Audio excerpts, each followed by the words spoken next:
majina naitwa Shadraki Kasbet Shayo, ndiye diwani wa kata ya Utemini, ambayo leo nina furaha ya kipekee kushiriki katika mahafali ya vijana wetu wa chuo cha VETA. Mahafali haya yamefanyika siku hii ya leo. Ninaamini ni vijana walioenda kuimarika na kupata utaalamu ambao utaalamu huu utawasaidia kwenda kuimarisha na kuongeza pato la taifa. Kwa hiyo wasaa vijana hawa wakatumie hii platform kwa maana ya kuwajenga na kuwaimarisha zaidi, kuhakikisha wanaenda kujenga uchumi wa mtu moja moja, lakini na kuimarisha uchumi wa taifa.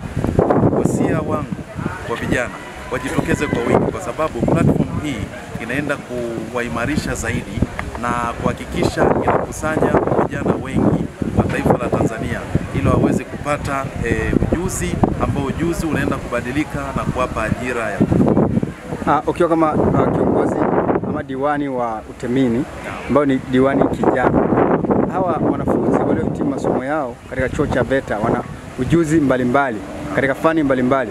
Je, wewe utawasaidia vipi katika kukabiliana na changamoto mbalimbali za ajira? Asante sana. Kwanza nitawashika mkono.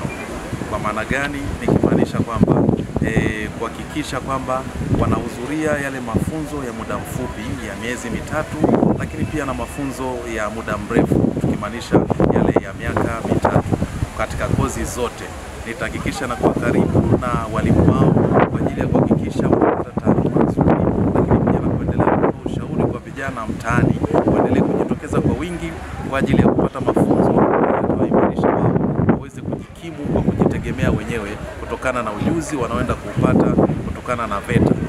Kwa sababu katika maisha ya sasa hivi kuwa na ujuzi ni nzuri sana, inakurahisishia kijana kuweza kujiajiri kwa namna moja au nyingine, kuhakikisha unatengeneza uchumi au pato la mtu moja moja, lakini pia na kwa taifa zima la Tanzania. Labda nini wito wako sasa kwa vijana ambao wamepata mafunzo haya leo, wamepata mafunzo na kuhitimu leo hii? Unatoa wito gani kwao katika kutumia maarifa na ujuzi huko katika jamii? Naam. Ushauri wangu mimi ni kuwasihi kile walichojifunza kupitia chuo cha VETA ni kikubwa sana.